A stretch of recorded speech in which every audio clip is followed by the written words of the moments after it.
Hi and welcome back to the Cheeky Crypto Podcast. My name's Chris and it's fantastic to have you back with us for another video on XRP. And in today's video, we're going to cover off some huge, monstrous news when it comes to the Ripple lawsuit. And there's some other big updates to cover as well. So if you enjoy this sort of content, mash up the like button, subscribe if you haven't subscribed already, tapping that bell, selecting all the notifications so you never miss a video. Jump in the Discord. It's absolutely free to join. Link is in the description of the video. There's over 6,400 people supporting one another navigate this space safely. Fantastic community, definitely worth immersing yourself in the community. You can also have more meaningful conversations with Nick and myself there, so check it out. And do also check out the 𝗕𝗘𝗪𝗠𝗠𝗘𝗡𝗧𝗏.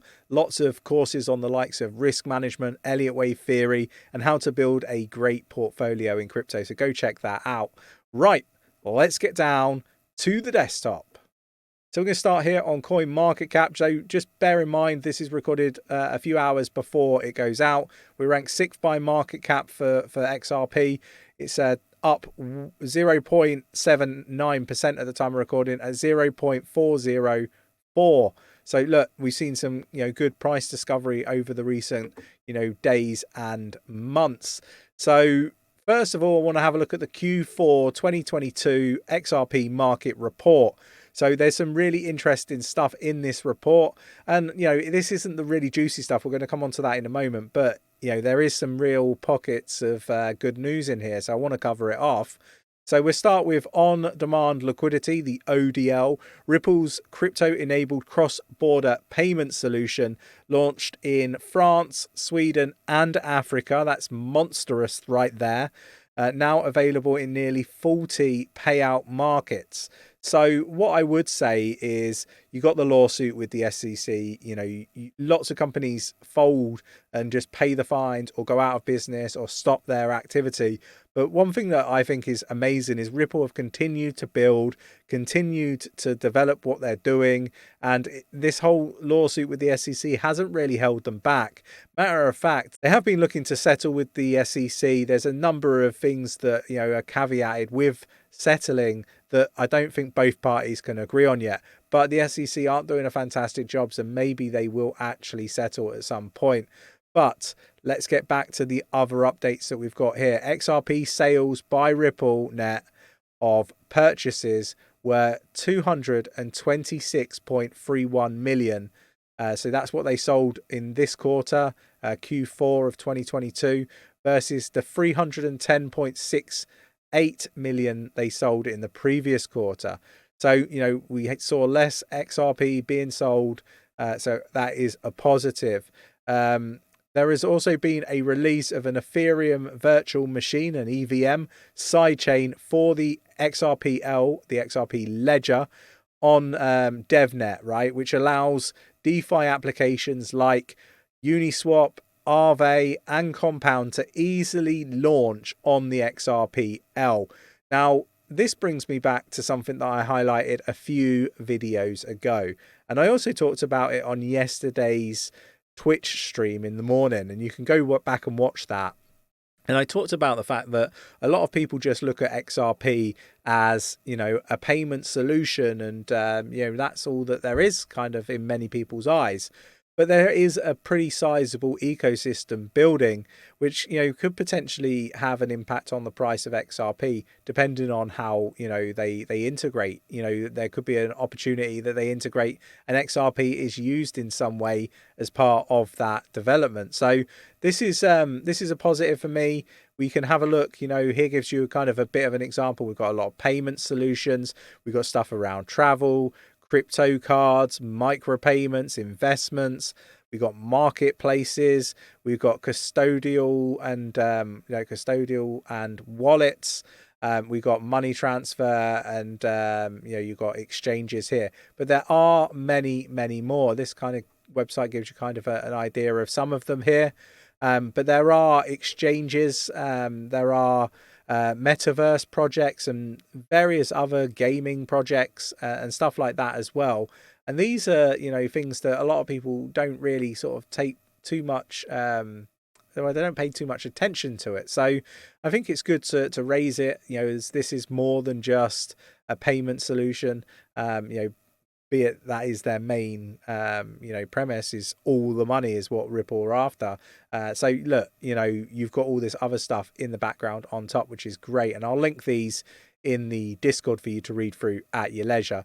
But let's get on to probably the most important part of the video, right? And this is the really juicy, huge piece of news, and I really do think that it is huge, and I'm excited to get your thoughts and opinions. So do let me know what you think about this piece of news in the comments below, and what it actually means for the Ripple case with the SEC and XRP, right? What does it mean for XRP?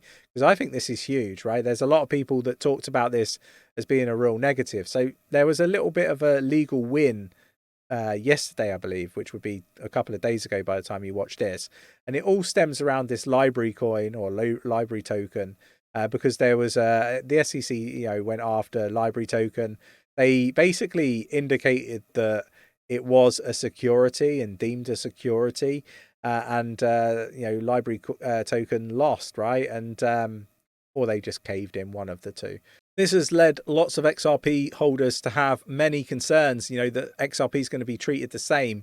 But, this is the big win, right? Let's get into it. So in yesterday's appeal hearing, the SEC sought an affirmation from the New Hampshire District Court judge, issuing a broad, vague injunction against the sales of library token, in which the token itself became a security, bringing the secondary market sales under the SEC's jurisdiction. Terrible. This could not only be disastrous for XRP sales on the secondary market, but all cryptocurrencies, apart from Bitcoin, as that's already been declared a non-security by the SEC. So this, has been covered by Deaton, a lawyer who represents 75,000 XRP holders in the SEC case versus Ripple, and he covered what happened in the courtroom.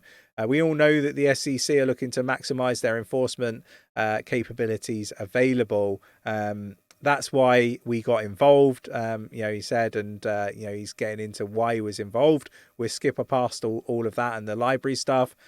This opened the door for the SEC to move closer to its goal of getting legitimacy through ruling, to get the legitimacy of regulation oversight over the secondary market as well. Yesterday, however, the judge made it clear that the ruling in the library case has been misinterpreted by the SEC. The judge said that the SEC need to commit to something and described two examples. The judge explained that one in which library sold its LBC token to an investment club that held it in cold storage, a direct sale. The judge said that he considers this to be an offering of an unregistered security, and the SEC agreed. In a second example he gave was a secondary sale market, Deaton reported, and the judge said, but if Flipside sells it to somebody else on the secondary market independently of library, you have to agree that my order does not apply to this scenario. And that's a victory that we got. The SEC had to concede it on record in real time. So basically what is being said here, for those of you that don't understand, is that basically XRP sales on the secondary market from Tom to Bella, whoever, it doesn't really matter, those are not security sales. So this could be a really big positive, big win for Ripple in the lawsuit. Let me know your thoughts and your opinions in the comments below. If you enjoyed today's video, mash up that like button, subscribe if you haven't subscribed already, tapping that bell, selecting all the notifications so you never miss a video, and I will catch you in the next one. Take care.